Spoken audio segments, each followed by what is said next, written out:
आज मैं आपकी मुलाकात करवाने जा रहा हूं एक बेहद खास मेहमान से। जी हाँ, हिंदुस्तानी नहीं बल्कि एशिया के सबसे पुराने stock exchange Bombay stock exchange, इसके नए एमडी और सीईओ सुंदररामन राममूर्ति साहब हाल ही में इस पद पर बैठे हैं। जनवरी से उन्होंने पदभार संभाला है।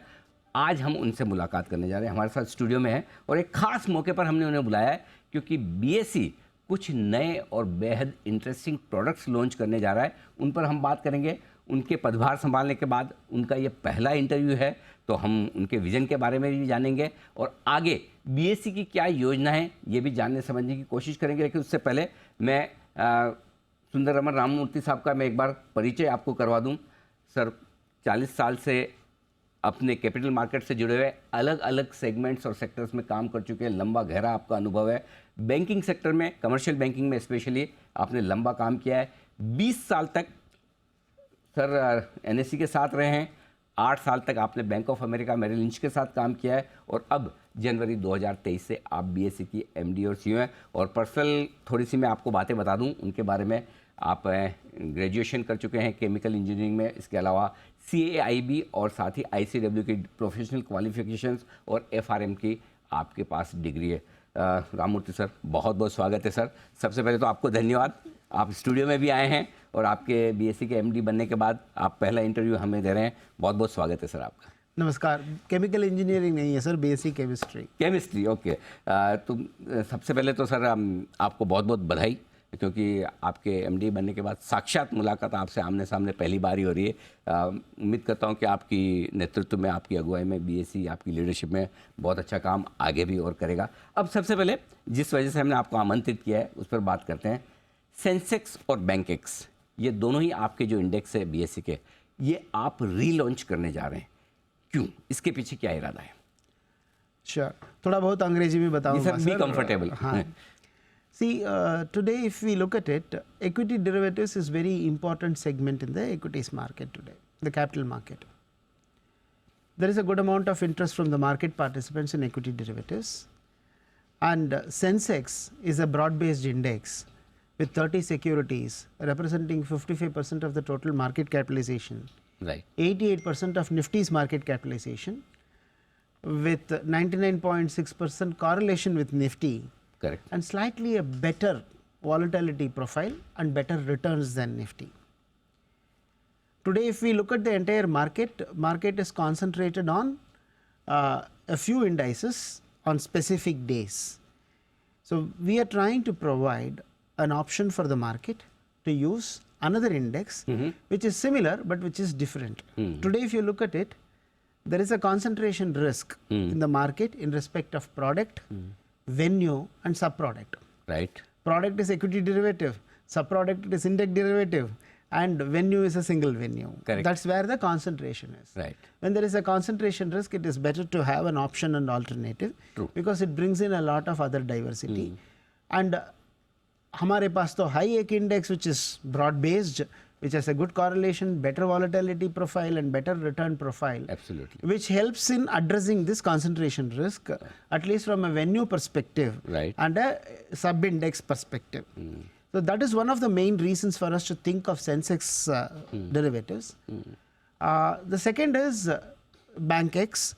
BankX is similar to that of Bank Nifty. Right. इसमें 10 स्टॉक है, उसमें 13 स्टॉक है, 12 स्टॉक है. In this 10 stocks, it represents almost around 95 to 96% of the total market capitalization of Bank Nifty. This also has a similar volatility profile like Sensex. It's slightly better to react to the market realities immediately because of its lesser number of stock. Right. So therefore, we thought we should bring this. और एक चीज़ है इसमें, market में से हमें feedback ये मिली थी that today the utilization of capital is more concentrated towards expiry days. So अभी जो 3 इंडेक्स की बात कर रहे हैं जो मार्केट में मशहूर है वो 2 दिन में एक्सपायर होता है. एक इंडेक्स 1 दिन में, बाकी 2 इंडेक्स दूसरा 1 दिन में. करेक्ट. तो लोगों का कहना यह है कि if they could have a similar but different product in a different venue which is expiring on a different date, expiration risk, concentration risk also is addressed. Correct. So basically in a big way the new relaunch addresses all these problems. Market में Sensex सब लोगों को मालूम है, सालों से लोग जानते हैं, बिल्कुल। तो उसको कोई इंट्रोडक्शन करने की ज़रूरत नहीं होता है। Right. सो जो प्रोडक्ट को जानते हैं उसमें ट्रेड करना आसान होगा। Correct. तो इतना दिन तक तो ट्रेड इतना हुआ नहीं है, तो इसीलिए हम रीलॉन्च कर रहे हैं with a smaller contract size and a different expiry. So that is the reason why we are launching Sensex futures, Sensex derivatives and BankX derivatives to address the market requirement of different expiry, concentration risk being addressed, a similar product which can be useful for them. Absolutely. So कारण आपने पूरे तीनों एक साथ बताएं कि किस वजह से आप ये रीलॉन्च करने जा रहे हैं. सर, अब इसमें एक सवाल है जो जनरली कहते हैं ना कि लिक्विडिटी अट्रैक्ट्स लिक्विडिटी, राइट? सो अब दूसरे एक्सचेंज पे ऑलरेडी डेरिवेटिव्स कॉन्ट्रैक्ट्स हैं, काफ़ी लिक्विड भी हैं, ट्रेडर्स वहाँ ऑलरेडी ट्रेड कर भी हैं. ऐसी क्या वजह है कि ट्रेडर्स शिफ्ट होंगे, इन प्रोडक्ट्स की तरफ आएंगे? सर, पहली चीज़ तो मैं ये बताना चाहूँगा कि हमारा मकसद ये नहीं कि लोग शिफ्ट करें. ओके. हम तो इसीलिए दूसरा अलग दिन का एक्सपायरी कर रहे हैं. Correct. Expecting somebody to shift from an expiry from one exchange to another, उसमें हमें कोई दिलचस्पी नहीं है. That's not the direction we are taking. Okay. So we are having a different expiry to address the other concentrations which we said. That is one thing. Second is, let me rephrase your question, sir. What will be interesting for people to trade in Sensex derivatives and BankX derivatives? ऐसा मैं थोड़ा सा सवाल को मोड़ लेता हूँ.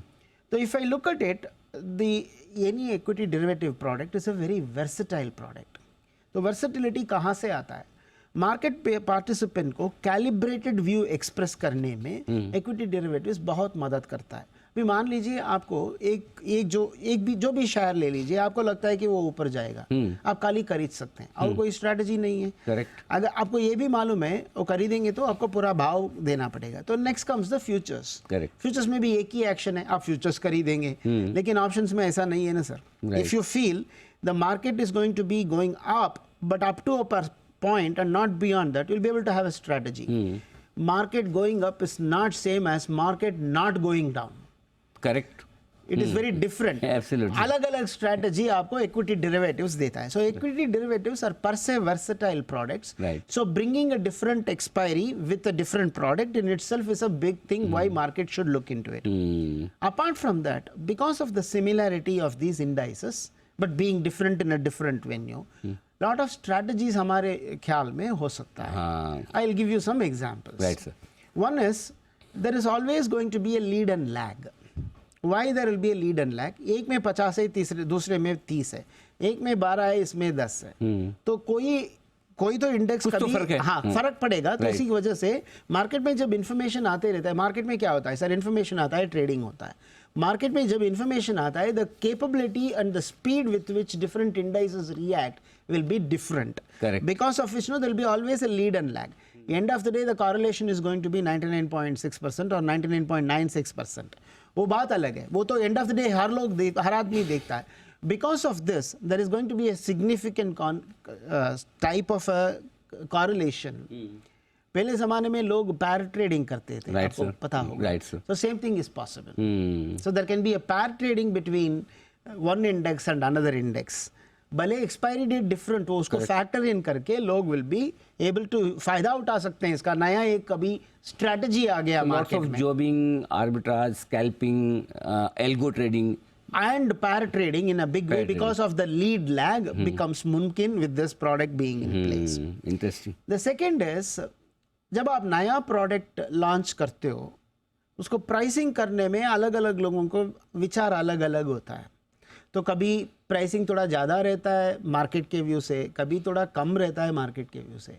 Because of the pricing difference, people will be able to do the pair trading much more effectively. Correct. One is lead lag, second is pricing Right. difference, because one of the product which we are talking about is a very matured product. Correct. अरे ये तो new product है, it is in its way towards maturity. Right. So therefore there will be a lead lag pricing difference which will help in pair trading and simultaneous trading. Second is, once the futures become very effective, Sensex futures or BankX future, पैर trading आसान हो जाता, basket trading आसान हो जाता है. क्योंकि 30 ही script है इसमें, उसमें 10 है, तो बास्केट ट्रेडिंग करना आसान हो जाता है. Apart from all this, all the other strategies which we talk about typically in terms of derivatives, वो सब यूज कर सकते हैं on a different expiry day. That becomes beneficial. So all futures and options all the products would be there for Sensex के लिए और Bankex के लिए। हाँ जी, न सिर्फ फ्यूचर का बल्कि ऑप्शंस भी सारे होंगे। हाँ जी, बिल्कुल, तो कंप्लीट बास्केट हाँ जी, अवेलेबल। हाँ अच्छा सर, अब एक चीज़ और है कि जैसे मतलब मार्केट फीडबैक आपको क्या है? नेचुरली आपने थोड़ा डिस्ट्रिक्ट सर्वे किया होगा ब्रोकर्स के बीच में, ट्रेडर्स के बीच में, और बीएससी के लिए फिर से डेरिवेटिव मार्केट रिवाइव करना आसान तो नहीं है, मुश्किल है। आप पहले भी कुछ कोशिशें हुई है। सो आपको क्या फीडबैक मिल रहा है इन दोनों प्रोडक्ट्स के रीलॉन्च के पहले? सर ये आपका सवाल को मैं दो कर देता हूँ। एक फीडबैक है और दूसरा क्या क्या प्रॉब्लम आ सकता है, क्या क्या डिफ़िकल्टीज हो सकता है इसको सफलता मिलने में, दोनों का मैं एड्रेस करता हूँ। जी, फीडबैक तो लोग पसंद करते हैं, to have a different expiry, and Sensex people like because it is 30 and known to them for a long time, they have been tracking. Correct. BankX was there before even Bank Nifty, so people understand BankX. Right. So the feedback is it's a great product, wonderful to have it. Different expiry will help them to utilize capital better, and known exchange, known index, so therefore it is a very good product. That is the feedback. Feedback is always at a higher level, sir. लेकिन product trade करना at a middle and lower level में होता है। Absolutely. उसमें ना practicalities आ जाता है। ये प्रोडक्ट सफल होने में बहुत सारे देर आर चैलेंजेस। क्या चैलेंज है?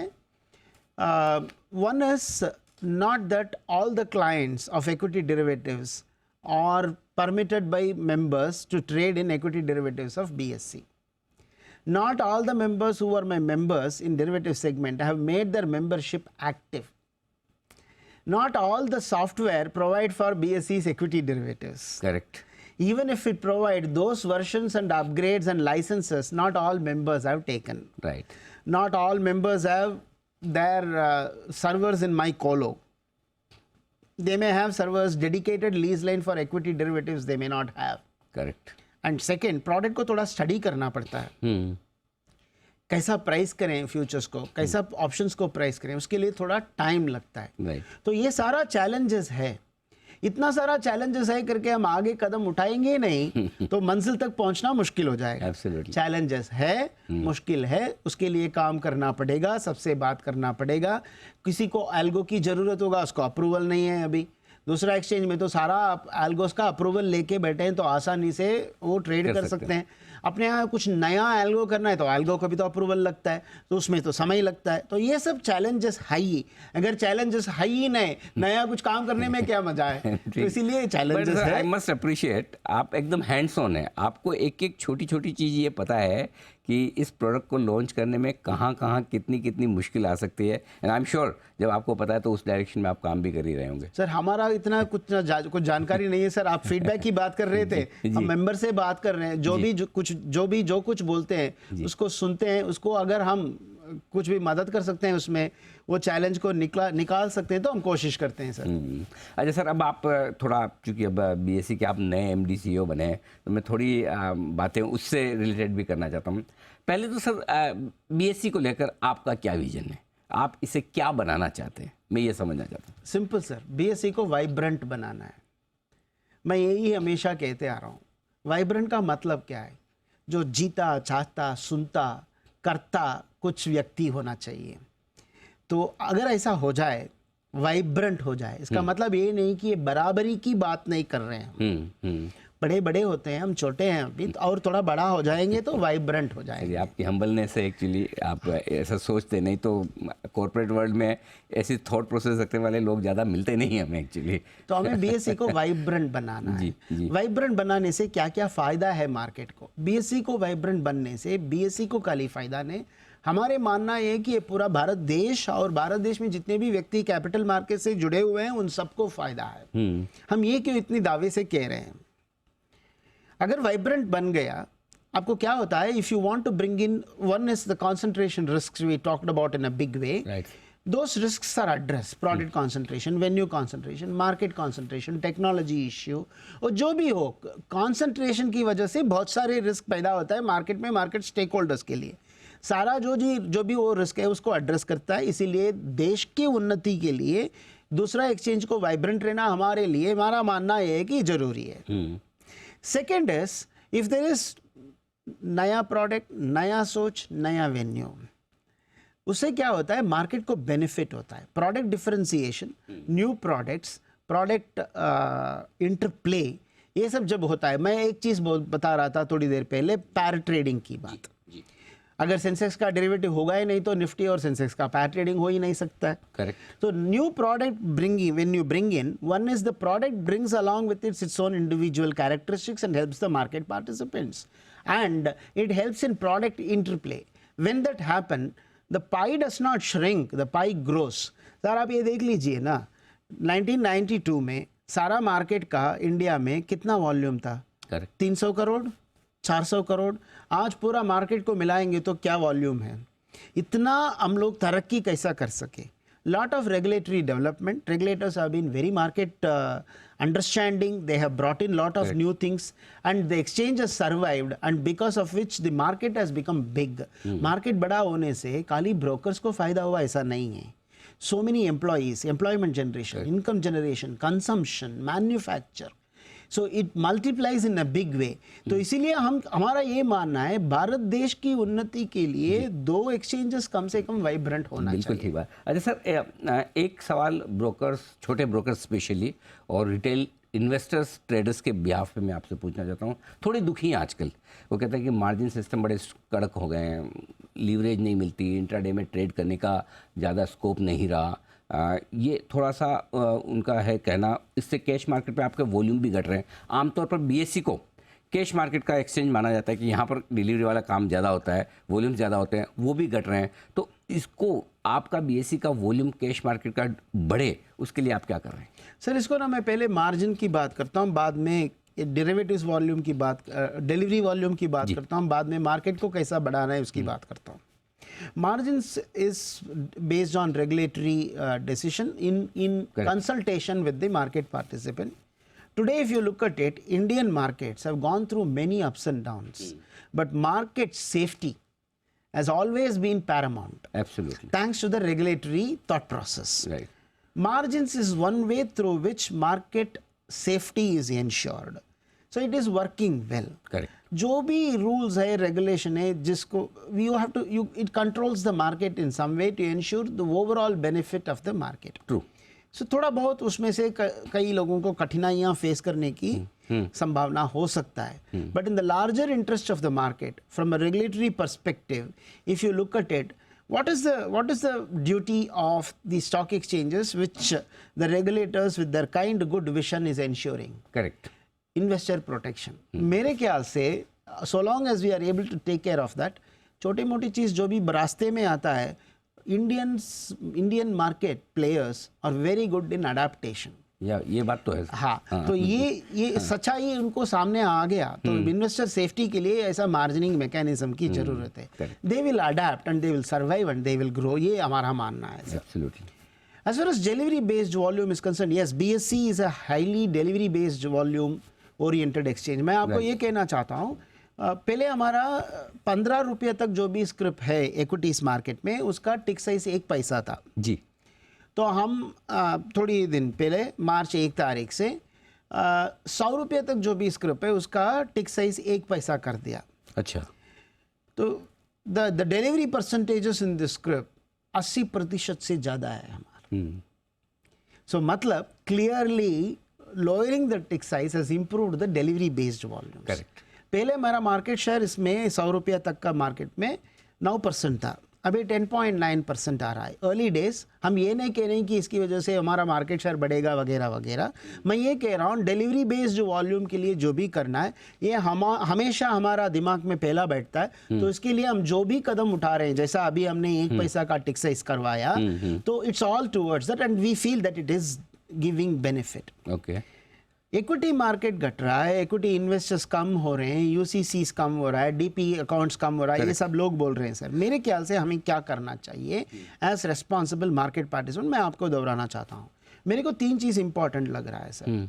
हमारा कंसंट्रेशन है टायर 1 टायर 2 सिटीज़ में। अभी हमें टायर 2 टायर 3 सिटीज़ में कंसंट्रेट करना चाहिए, क्योंकि बहुत सारा शहर ऐसा हो गया है कि जिसमें आज वेल्थ जनरेशन हो रहा है। Correct. भारत देश तरक्की कर रही है, हर इंसान को इसमें थोड़ा सा भाग है, जिसकी वजह से उसको रोजी रोटी के सिवाय बचा के कुछ पैसा आगे ले जाने के लिए उसके पास कुछ हो रहा है जी। So I think if we are able to reach to tier 2 and tier 3 cities, that is one thing for us to improve market penetration.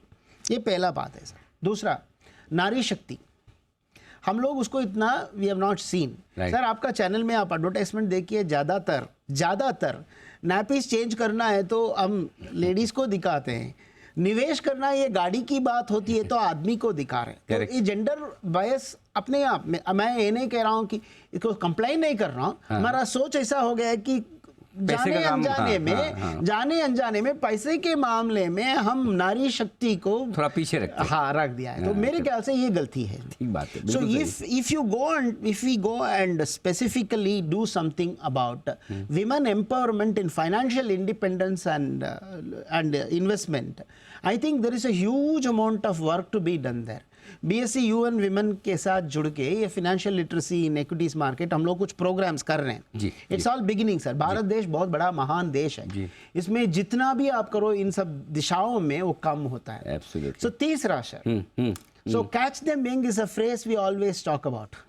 So actually it is time now we should all go to all the management institutes, colleges, when they are just going to come out and take jobs, we should go and tell them you are going to make money, इस दिशा में सोचो। Catch them young. हाँ, catch them young and teach them right things about equities market. क्यों उनको market में निवेश करना चाहिए, सही तरह से निवेश करना चाहिए। आज पैसा 4 रुपया सुबह लगाया, शाम को 40 मिला या नहीं, वो नहीं देखना चाहिए। 10 साल 15 साल के लिए उनको इन्वेस्ट करना चाहिए। ये सब सिखाना हमारा जिम्मेदारी है।